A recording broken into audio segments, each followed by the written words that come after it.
दैनिक छत्तीसगढ़ के समस्त श्रोता साथियों को जय जोहार और नमस्कार। दैनिक छत्तीसगढ़ चैनल पर आप सभी का एक बार फिर से स्वागत है, जहां हम आपको छत्तीसगढ़ के प्रादेशिक समाचार सुनाते हैं।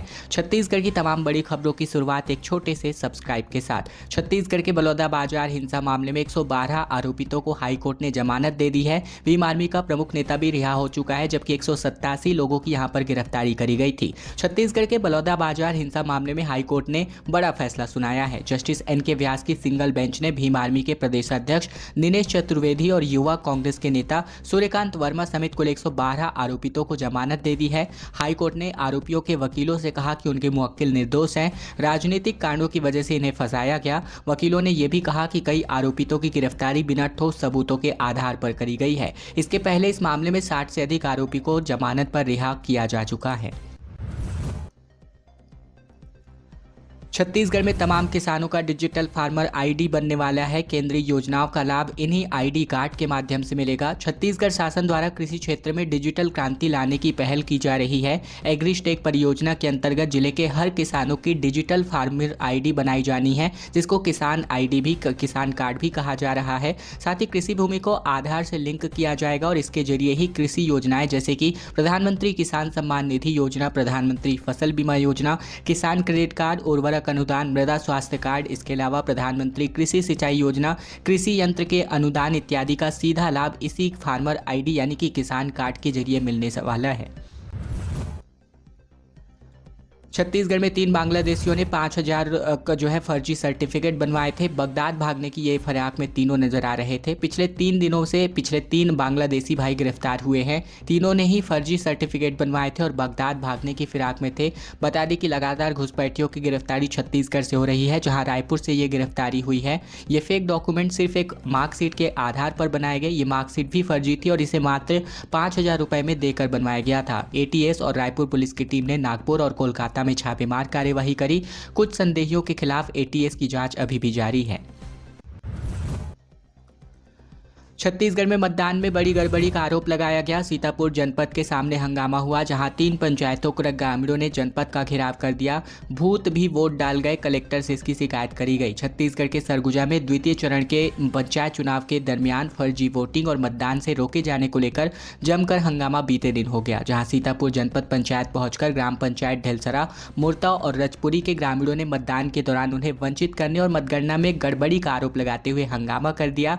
उन्होंने पुनर्मतगणना की मांग की और इस बीच मैनपाट के ग्राम पंचायत चीड़ापारा के ग्रामीण अंबिकापुर पहुंचे और 3 मृतकों समेत कुल 12 लोगों के फर्जी मतदान का आरोप लगाया गया। छत्तीसगढ़ के कांकेर के गड़िया पहाड़ में भीषण आग लगी हुई है। 8 घंटे से ये जंगल जल रहा है। सैकड़ों सागौन के पेड़ और वन्य जीवों की आसियाने जल चुके हैं। कांकेर शहर के मध्य स्थित गड़िया पहाड़ में शुक्रवार सुबह भीषण आग लग चुकी है, जो कि अब तक तकरीबन 5 एकड़ में फैल चुकी है। 8 घंटे से अधिक का समय बीत जाने के बाद भी आग को बुझाने का प्रयास नहीं किया गया और इसके बाद प्रयास जारी है। आग की चपेट में आकर सैकड़ों सागौन के पेड़ और वन्य जीवों के आसियाने जलकर खाक हो गए हैं। छत्तीसगढ़ के बलरामपुर से बड़ी खबर, जहां 12 हाथियों का दल गांव घुस चुका है। बलरामपुर में 2 मकान को इन्होंने तोड़ा, अनाज को नुकसान पहुंचाया और जान बचाकर के ग्रामीण भागते नजर आए। बलरामपुर जिले के रघुनाथ नगर क्षेत्र में हाथियों का आतंक जारी है। बीती रात को 12 हाथियों के एक दल ने कोटी और जौराही गाँव में उत्पात मचाया, जहाँ हाथियों ने 2 ग्रामीणों के मकानों को तोड़ दिया और खेतों में खड़ी फसल को नुकसान पहुंचाया है। रघुनाथ नगर के ग्राम पंचायत कोठी में हाथियों ने शिव बालक नायक और बनारसी नायक के कच्चे मकान को क्षतिग्रस्त कर दिया है। पेंड्रा में लोको पायलट की भूख हड़ताल का मामला सामने आ रहा है, जहां 36 घंटे भूखे रह करके इन्होंने ट्रेन चलाई। 8 घंटे ड्यूटी टाइम है। रिस्क अलाउंस बढ़ाने समेत कुल 5 मांगे इनकी मांगी गई है। छत्तीसगढ़ के बिलासपुर डिवीजन के पेंड्रा रोड में लोको पायलट और रनिंग स्टाफ ने अपनी मांगों को लेकर एक अनोखा प्रदर्शन किया। कर्मचारियों ने 36 घंटे तक बिना कुछ खाए पिए ट्रेनों का संचालन किया। पेंड्रा रोड लॉबी के तकरीबन 250 कर्मचारी इस भूख हड़ताल में शामिल हुए। AILRSA यानी कि ऑल इंडिया लोको रनिंग स्टाफ एसोसिएशन के शाखा अध्यक्ष संजीव कुमार के मुताबिक रेलवे प्रशासन काफी लंबे समय से उनकी जायज मांगों की अनदेखी कर रहा है। छत्तीसगढ़ में बाढ़ और सूखे की भविष्यवाणी में मदद करेगा इसरो। साइंटिस्ट नारायणन से छत्तीसगढ़ के किसानों को गाइडेंस दी जाने। पीटी उषा ने कहा कि ओलंपिक लेवल की ट्रेनिंग खिलाड़ियों को मिलेगी और इन बाबत इन्होंने मुख्यमंत्री ने इनसे मुलाकात करी है। छत्तीसगढ़ में स्पोर्ट्स और एग्रीकल्चर रिसर्च पर फोकस किया जा सकता है, जहां स्पेन रिसर्च इंस्टीट्यूट इसरो और साथ ही इंडियन ओलंपिक एसोसिएशन के एक्सपर्ट छत्तीसगढ़ आने वाले हैं। यहाँ के किसानों और युवाओं को इन दोनों ही एजेंसी के एक्सपर्ट और साइंटिस्ट खास गाइडेंस देंगे। इसरो की मदद से बाढ़ सूखे की भविष्यवाणी में जल्द मदद मिल सकती है। सैटेलाइट इमेजरी, जीआईएस तकनीक और डेटा विश्लेषण के जरिए कई क्षेत्रों का रिसर्च यहां पर होने जा रहा है। सीएम साय ने दिल्ली के दौरे के दौरान इसरो के डॉक्टर वी नारायणन से और इंडियन ओलंपिक एसोसिएशन के अध्यक्ष पीटी उषा से काफ़ी देर तक इस बारे में चर्चा की है। शराब घोटाला केस मामले में लखमा को ईओडब्ल्यू की गिरफ्तारी का डर सता रहा है, जिसकी वजह से हाईकोर्ट में अग्रिम जमानत याचिका लगा दी गई है। सुनवाई की तारीख हालांकि अभी तक तय नहीं हो पाई है। छत्तीसगढ़ में हुए शराब घोटाला मामले में पूर्व आबकारी मंत्री कवासी लखमा पिछले 38 दिनों से जेल में बंद है। ईडी की गिरफ्तारी के बाद से अब तक लखमा को ईओडब्ल्यू और एसीबी की गिरफ्तारी का डर सता रहा है। गिरफ्तारी से बचने उन्होंने हाईकोर्ट में अग्रिम जमानत याचिका के लिए एक याचिका दायर करी है, जहां हाईकोर्ट ने अभी सुनवाई की तारीख तय नहीं करी है, लेकिन मामले की अगली सुनवाई जल्द होने की बात कही जा रही है। बता दें कि पिछले 38 दिनों से कवासी लखमा जेल में हैं। छत्तीसगढ़ में महिला पुलिस कर्मचारी को भीड़ ने लात और घूसों से जमकर पीट दिया। कांकेर में मतपेटी लूटने की कोशिश करी गई। छत्तीसगढ़ के कांकेर के पुसवाड़ा पंचायत में मतदान के दिन महिला पुलिस कर्मचारी को दौड़ा दौड़ा कर पीटा गया। भीड़ से बचने के लिए दौड़ लगा रही महिला पुलिस कर्मचारी खेत में गिर गई, जिस पर लोग लात घूसे चलाते नजर आए। प्रथम चरण में मतदान यानी कि 17 फरवरी की इस घटना का वीडियो अब जाकर वायरल हो रहा है। भीड़ ने मतपेटी लूटने की भी कोशिश करी और सरपंच प्रत्याशी रुक्मणी कोसम के हारते ही समर्थक भड़क गए और रिकाउंटिंग कराने की मांग को लेकर ये पूरा बवाल हुआ। छत्तीसगढ़ के प्रयागराज को लेकर फ्लाइट को लेकर के बुकिंग बंद कर दी गई है। दरअसल छत्तीसगढ़ के अगर हम बात करें जगदलपुर से प्रयागराज के लिए अलायंस एयर की स्पेशल फ्लाइट की बुकिंग जो है गुरुवार को कुछ घंटे के लिए शुरू करी गई और एक बार फिर से इसको बंद कर दिया गया। इस फ्लाइट का संचालन महाकुंभ को देखते हुए 22 से 26 फरवरी के लिए किया जाना था, लेकिन अलायंस एयर के स्थानीय प्रबंधन ने फ्लाइट शुरू होने की सूचना सोशल मीडिया के माध्यम से भी जारी कर दी थी, लेकिन कुछ ही देर बाद फ्लाइट की बुकिंग बंद कर दी गई और अब इस फ्लाइट का कोई भी शेड्यूल जारी नहीं किया गया है।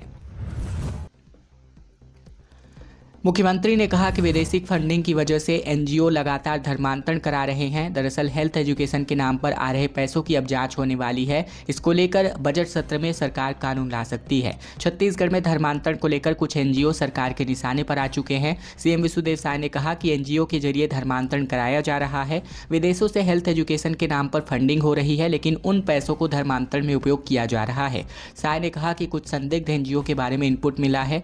राज्य, केंद्र सरकार और जांच एजेंसी के माध्यम से जांच कराया जाएगा कि कहां से कितना पैसा आ रहा है और इसका इस्तेमाल कैसे हो रहा है। पीआरएसयू की वार्षिक परीक्षा को लेकर 1 मार्च से परीक्षा शुरू होने वाला है। हालांकि समय में बदलाव कर दिया गया है। छत्तीसगढ़ के पंडित रविशंकर शुक्ल विश्वविद्यालय यानी कि पीआरएसयू की वार्षिक परीक्षाएं इस साल 1 मार्च से प्रस्तावित है। इस बार परीक्षा के समय में बदलाव किया गया है। प्रथम पाली की परीक्षा जो सुबह 8 से 11 बजे तक होने वाली थी, वो अब 7 बजे से शुरू होकर 10 बजे तक चलेगी। द्वितीय परीक्षा समय दोपहर 1 से 4 बजे तक होगा। इसके अलावा इनका समय भी बदल करके 3 बजकर के शाम 6 बजे तक कर दिया गया है।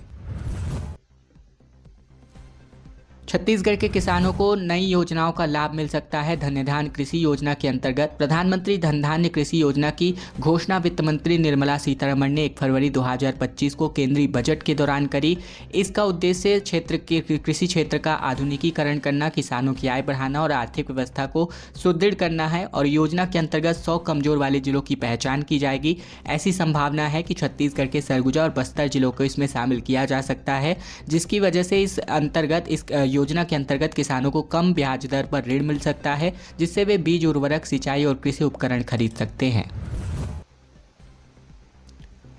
छत्तीसगढ़ कांग्रेस में 2 कार्यकारी अध्यक्ष का फॉर्मूला लागू किया जा सकता है, जहां जातीय और क्षेत्रीय समीकरण साधने की रणनीति पर चर्चा हो सकती है। छत्तीसगढ़ कांग्रेस में बड़े बदलाव की तैयारी हो रही है। लगातार चुनावी हार के बाद नेतृत्व परिवर्तन की चर्चा अब तेज हो चुकी है।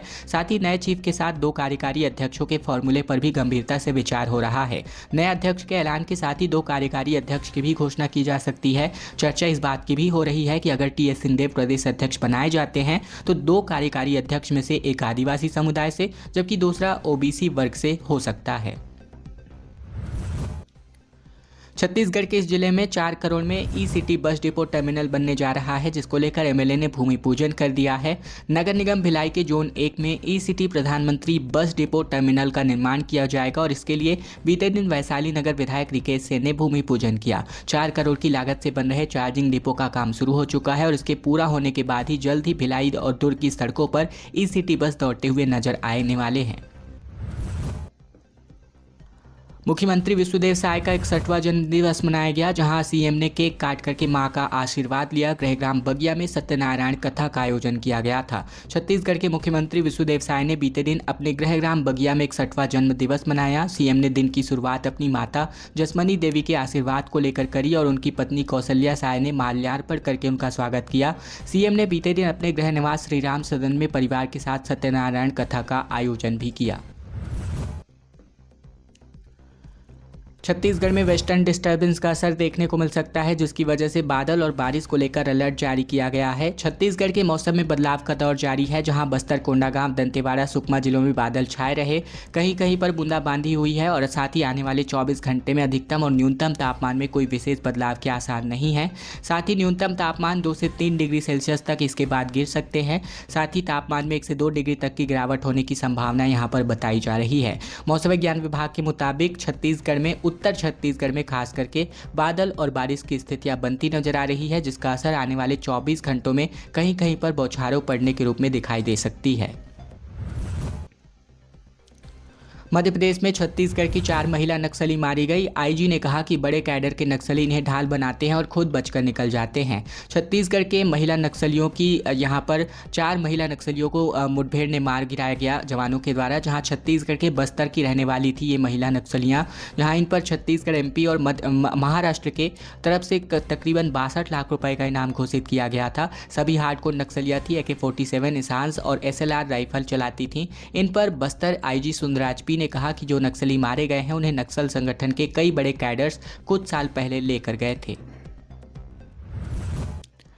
छत्तीसगढ़ के बिलासपुर के सेंट विसेंट पलोटी स्कूल में सोडियम ब्लास्ट की वजह से बच्ची झुलस गई। बाथरूम में टॉयलेट का फ्लश दबाते ही ये जोरदार धमाका हुआ। छत्तीसगढ़ के बिलासपुर में सेंट पलोटी स्कूल में सोडियम ब्लास्ट की चपेट में आकर 10 साल की बच्ची बुरी तरह झुलस गई। घटना उस वक्त हुआ जब स्कूल में परीक्षाएं चल रही थीं। शुक्रवार की सुबह तकरीबन 10:15 बजे के आसपास क्लास 4 की स्टूडेंट्स बाथरूम पहुंची और टॉयलेट का फ्लश जैसे ही दबाया वैसे ही विस्फोट हो गया। धमाका इतना जबरदस्त था कि स्टूडेंट्स बुरी तरह से झुलस चुकी हैं। बताया जा रहा है कि इस हरकत में 8वीं कक्षा के बच्चों का हाथ है। झुलसी हुई बच्ची को निजी हॉस्पिटल में भर्ती कराया गया है। दोस्तों, खबरों का सिलसिला बस यही तक का था। अगर आपको यह वीडियो पसंद आया है तो वीडियो को लाइक करना बिल्कुल भी मत भूलेगा।